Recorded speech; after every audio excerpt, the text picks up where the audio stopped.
Hello everyone. अगर आप Uttarakhand polytechnic के स्टूडेंट हैं, आप फर्स्ट सेमेस्टर में हैं, तो आपके लिए अप्लाइड केमिस्ट्री का जो सब्जेक्ट है ना, वो बहुत ज़्यादा इंपॉर्टेंट है। और इसके मैं आज आपको 2023 का और 2024 का जो पेपर है ना, उनके मैं आपको सॉल्यूशंस आप आज प्रोवाइड करूंगा, ताकि आपको पेपर में कोई भी दिक्कत ना हो या फिर कोई भी क्वेश्चन में आप अटके ना। तो यहाँ मैं आपको पहले 2023 का जो पेपर है, यहाँ आप देख सकते हैं कि अप्लाइड केमिस्ट्री का है और उत्तराखंड पॉलिटेक्निक का है। और जो 2024 का है उसकी मेरे पास सॉफ्ट कॉपी थी, हार्ड कॉपी नहीं थी मेरे पास। तो मैं उसको आपको इस पीडीएफ की हेल्प से आपको समझाऊंगा कि कैसे कैसे होता है इनके आंसर्स। बट अभी हम फिलहाल आपका जो 2023 है अप्लाइड केमिस्ट्री का, उसके हम सॉल्यूशंस देखते हैं। और इस वीडियो में ना हम सिर्फ सेक्शन ए कवर करेंगे। जो नेक्स्ट वीडियो होगी उसमें सेक्शन बी और सी कवर करेंगे। और सेक्शन ए ऐसा है कि अगर आपने यहाँ से 10 नंबर स्कोर कर लिए ना, तो आपको आगे आपको ऐसा दिक्कत नहीं होगी, क्योंकि आगे जो थ्योरेटिकल क्वेश्चन है ना, हो सकता है आपको सारे क्वेश्चन ना आए इनमें से। तो मैं आपको यही सजेस्ट करूंगा कि इस वीडियो को ना कंप्लीट वॉच करना। तो शुरू करते हैं हम अपने जो सेक्शन नंबर ए है उससे हम शुरू करते हैं। तो यहाँ पे पहला क्वेश्चन क्या पूछा गया था हमें। पहला क्वेश्चन 2023 में पूछा गया था कि Rutherford performed his experiment on dash metal foil. अब आपको याद होगा कि रदरफोर्ड ने, आपको अपने 9th में पढ़ा था और आपने 11th में पढ़ा था कि जो रदरफोर्ड ने एक्सपेरिमेंट किया था ना, वो कौन सी फॉइल पे किया था। तो जो उसका आंसर था वो था आपका गोल्ड फॉइल। आपको याद होगा, एक्सपेरिमेंट का नाम ही कई बार बताते हैं कि Rutherford gold foil experiment. Gold foil experiment ही उसका नाम था, एक्सपेरिमेंट का नाम। तो यहाँ से आपका एक नंबर कंप्लीट होता है। अब यहाँ पे एक दूसरा आपका यहाँ पूछता है, the number of protons in any atom is equal to the number of electrons in it. अब ये ट्रू होगा या फॉल्स होगा, आप खुद सोचिए। मैंने आपको बता रखा है कि जो भी आपका एक एटम है, उसमें आपके जो प्रोटॉन्स होंगे ना, वो हमेशा इलेक्ट्रॉन्स के इक्वल होंगे। Number of protons is equal to number of electrons. तो यहाँ पे भी आपका ट्रू आएगा। यहाँ पे हिंदी में लिखा हुआ भी है, किसी भी परमाणु में प्रोटॉन की संख्या सदैव इलेक्ट्रॉन की संख्या के समान होती है। तो कभी भी ये क्वेश्चन पूछता है तो इसको याद रखना हमेशा कि number of electrons is equal to number of protons. जितने इलेक्ट्रॉन्स होंगे ना, उतने ही प्रोटॉन्स होंगे। और ये कंडीशन तभी होगी, ये न्यूट्रल एटम के लिए होगी, मतलब स्टेबल एटम के लिए। जो हमारा यहाँ पे थर्ड आता है, यहाँ पे पूछता है हमसे, right and example of fossil fuel. यहाँ पे जो आपका क्वेश्चन नंबर थर्ड जो यहाँ पे पूछ रहा है ना कि एग्जाम्पल दो फॉसिल फ्यूल के, मतलब जीवाश्म ईंधन का एक उदाहरण दीजिए। फॉसिल फ्यूल मतलब जो हमें, या फिर कह लो कहीं से एक्सट्रैक्ट करके या फिर खुदाई करके यहाँ से हमें जो तेल या फिर जो फ्यूल हमें मिलता है ना, तो उनके नाम बताने हैं। तो यहाँ पे तो मैं आपको सीधा सा आपको एक बताता हूँ, हमारा कोल। आपने कोल का नाम सुना होगा ना, कि कोल हमारा एक फॉसिल फ्यूल है। और मैं ये नहीं कहूंगा कि आप कोल ही लिखना, कुछ कुछ आंसर ऐसे हैं जिनको जो सिर्फ एक ही आंसर होगा इस क्वेश्चन का। लेकिन जो आपका फॉसिल फ्यूल है, फॉसिल फ्यूल बहुत सारे होते हैं, तो जरूरी नहीं कि आप कोल ही लिखें। आप और भी लिख सकते हैं, जैसे कि पेट्रोलियम हो गया आपका। अगर आपको कोल याद नहीं रहता है तो आप इसकी जगह पेट्रोलियम लिख सकते हैं, या फिर नेचुरल गैस। नेचुरल गैस आपकी बहुत सारी होती है, आपको इतना सब नहीं लिखना है। आपको सिर्फ याद क्या रखना है, अगर कभी पूछता है कि फॉसिल फ्यूल का एग्जाम्पल क्या है, चाहे एग्जामिनर पूछे आपसे, चाहे आपसे प्रैक्टिकल एग्जाम में पूछ ले, तो आपको याद रखना है कि फॉसिल फ्यूल का एग्जाम्पल आपका या तो कोल होगा, या तो फिर पेट्रोलियम और नेचुरल गैस। आपको एक ही आंसर याद नहीं करना है। फर्स्ट और सेकंड का तो सीधा सीधा एक ही आंसर होगा कि आप रदरफोर्ड ने गोल्ड फॉइल पे किया था। अगर किसी और फॉइल पे करता तो आप वो भी लिख सकते थे यहाँ पे। लेकिन जिस क्वेश्चन में आप मल्टीपल आंसर लिख सकते हैं, वहां पे आपको याद रखना है कि एक ही आंसर नहीं लिखना है। हो सकता है कि अगर आपको याद ना रहे वो, तो आप कोई और आंसर लिखें। तो क्वेश्चन नंबर फोर्थ आपका क्या कहता है, the bond formed by the electrostatic force of attraction between opposite charged ions। मैंने आपको यहाँ पे क्या लिखा हुआ है, ऑपोजिटली चार्ज्ड आयंस और इलेक्ट्रोस्टैटिक फोर्स ऑफ अट्रैक्शन। आपको याद होगा ना, तीन टाइप के बॉन्ड हमने आपको पढ़ाए थे। तीन टाइप के कौन से होते हैं, पहला आपका आयनिक बॉन्ड, दूसरा कोवेलेंट और तीसरा कोऑर्डिनेट। तो कोऑर्डिनेट और कोवेलेंट बॉन्ड तो होगा नहीं, क्योंकि आपका डायरेक्ट सीधा आपका आयोनिक बॉन्ड आएगा, सीधे आपका आंसर। यहाँ पे आपका क्या आएगा, सीधा आयनिक बॉन्ड। मैं आपको बेसिक से समझा रहा हूँ ये सारी चीजें। अब आपका फिफ्थ क्या पूछता है, the long form of periodic table in is divided into कितने ब्लॉक्स। तो आपको याद होगा ना, मैंने आपको जब आपको क्वांटम नंबर्स पढ़ाए थे, वहां से ये लिंक है पूरा। जो आपका मॉडर्न पीरियोडिक टेबल है उसको आपको पता होगा, एक तरफ मेटल्स, दूसरी तरफ नॉन मेटल्स, बीच में मेटेलॉइड्स। आपको याद होगा अगर आपने कभी पढ़ा होगा पीरियोडिक टेबल। और नीचे आपके अलग अलग टेबल होती है, तो वो कौन कौन सी होती है। या तो फिर आप इसका आंसर ऐसे लिखिए कि एस बी डी और एफ। वैसे तो इसका आंसर एग्जैक्ट तो यही है कि एस पी डी और एफ।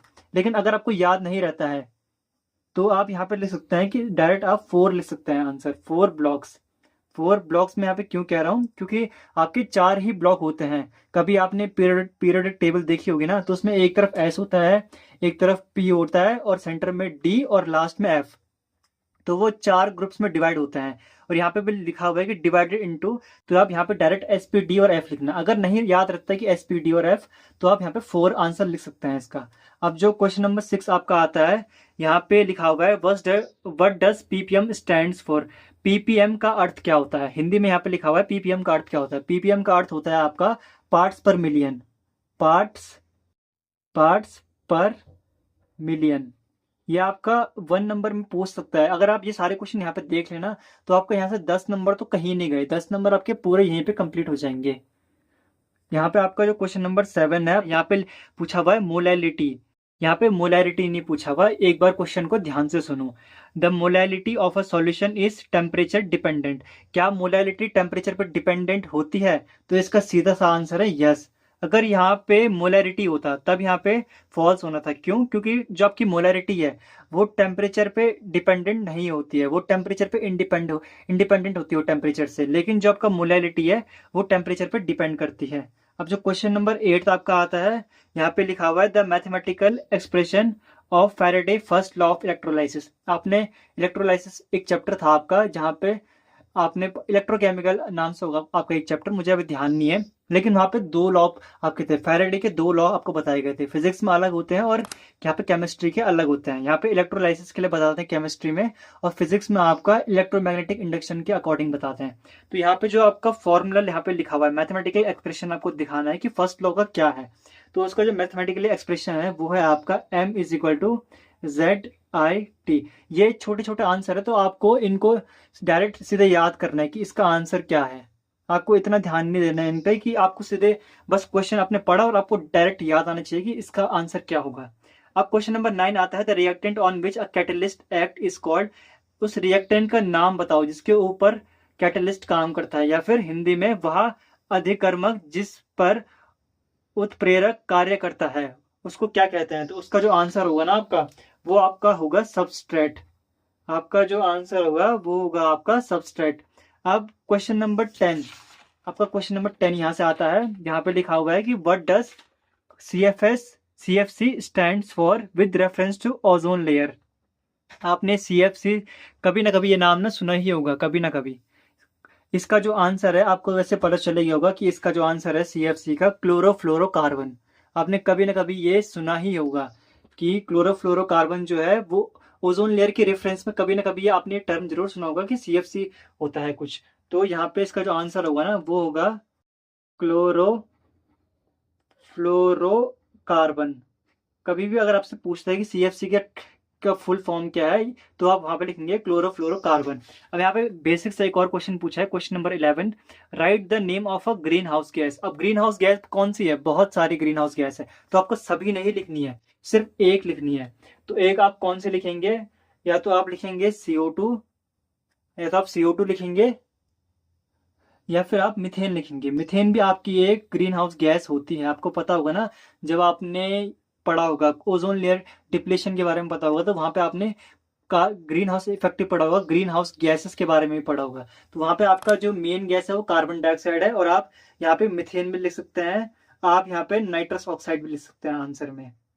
तो मैं मल्टीपल आंसर आपको इसलिए बता रहा हूँ ना, क्योंकि हो सकता है कि आप आंसर भूल जाए। कार्बन डाइऑक्साइड आपको याद ना रहे, आपको मिथेन याद ना रहे, तो नाइट्रस ऑक्साइड तो आपको याद रहनी चाहिए। मतलब इनमें से आपको 2 तो याद रखने कि क्या पता आप भूल जाएं, आपको आंसर याद ना आए।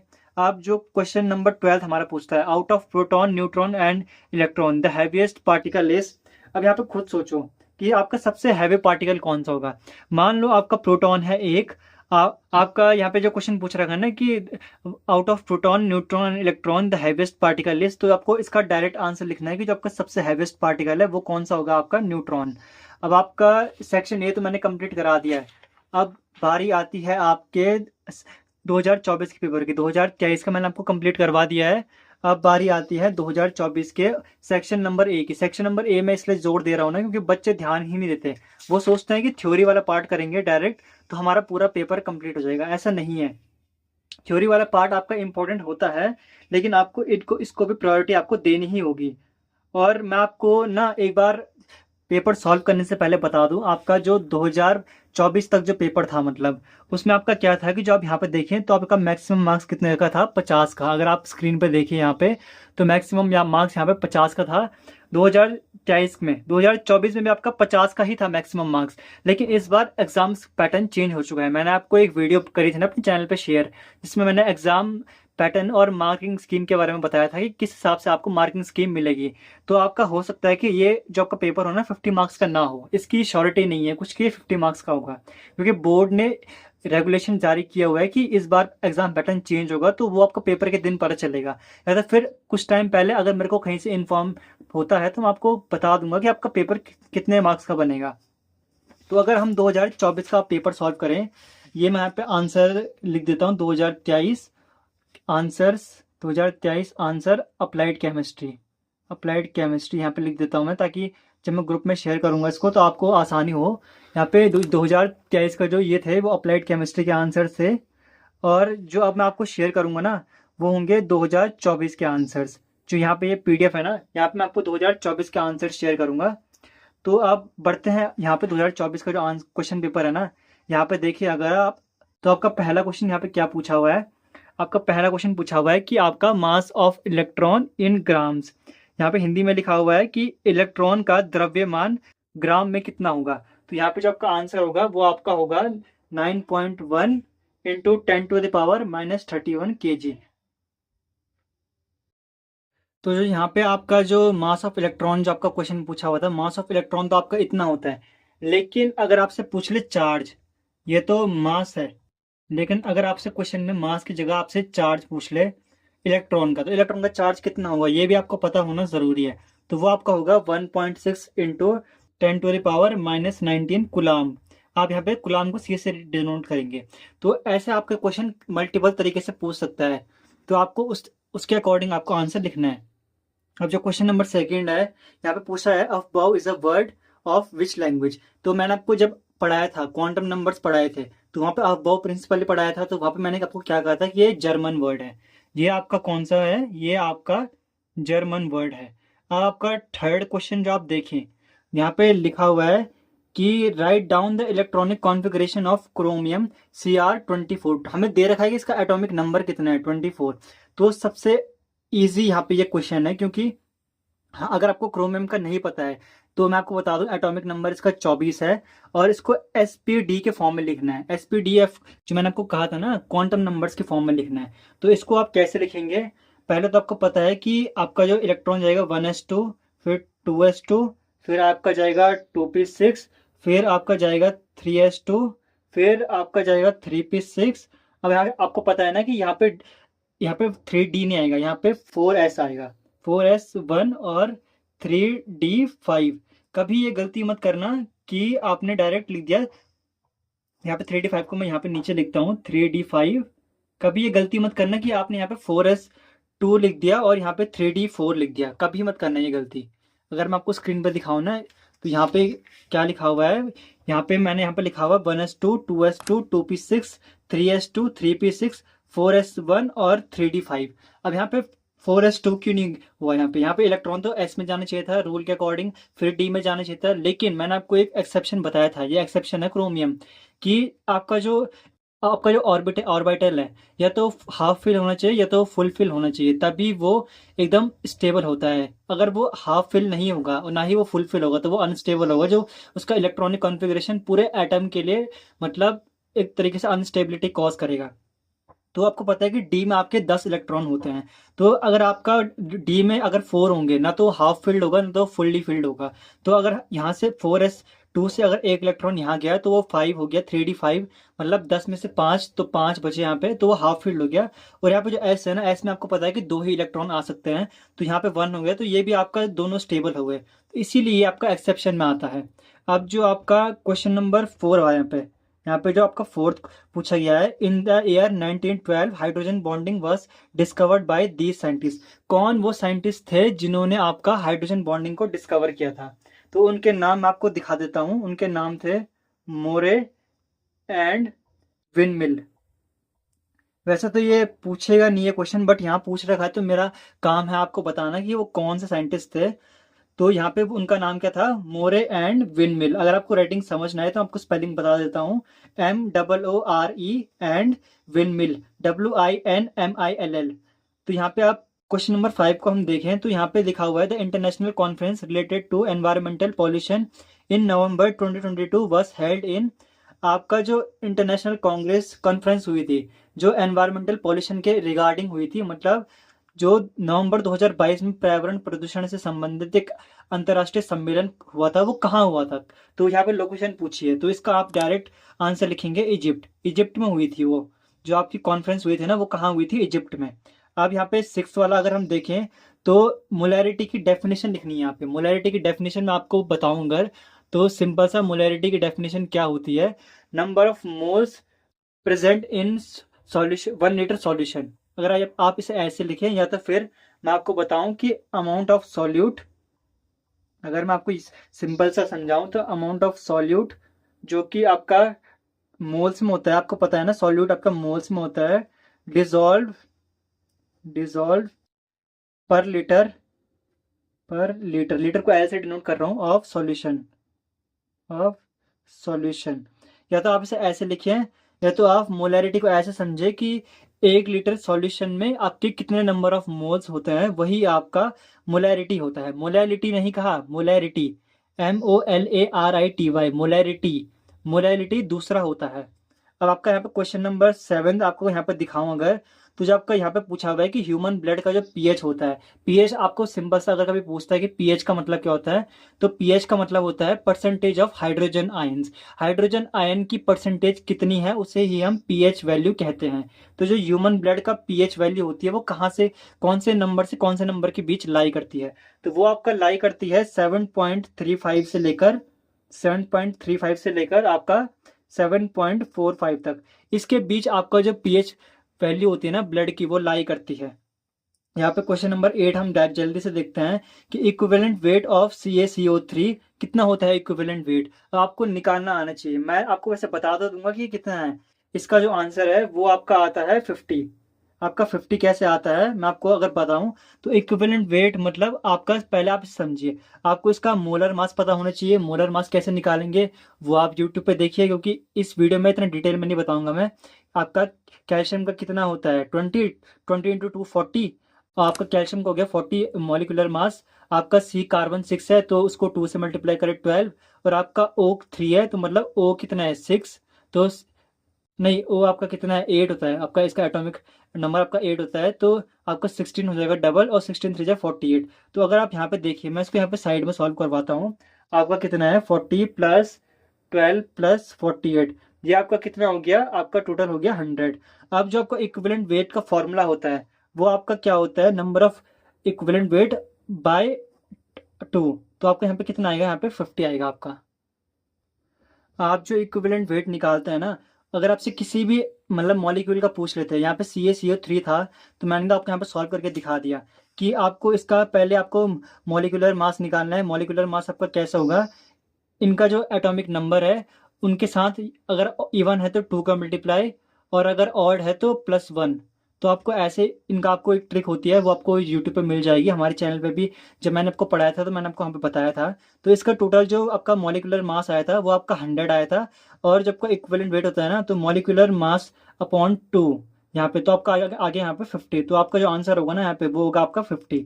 अब हम जल्दी से आपका 9th वाला क्वेश्चन देखते हैं। 9th वाला क्वेश्चन आपका क्या कहता है, तो अगर हम 9th वाला क्वेश्चन देखें तो यहाँ पे जो आपको टेम्परेरी हार्डनेस का क्वेश्चन पूछा गया है।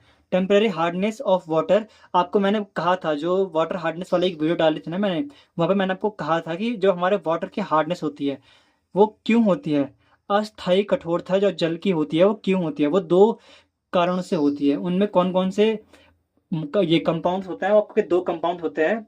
एक आपका calcium bicarbonate, calcium bicarbonate bicarbonate, और एक और होता है आपका मैग्नीशियम बाइकार्बोनेट, मैग्नीशियम बाइकार्बोनेट।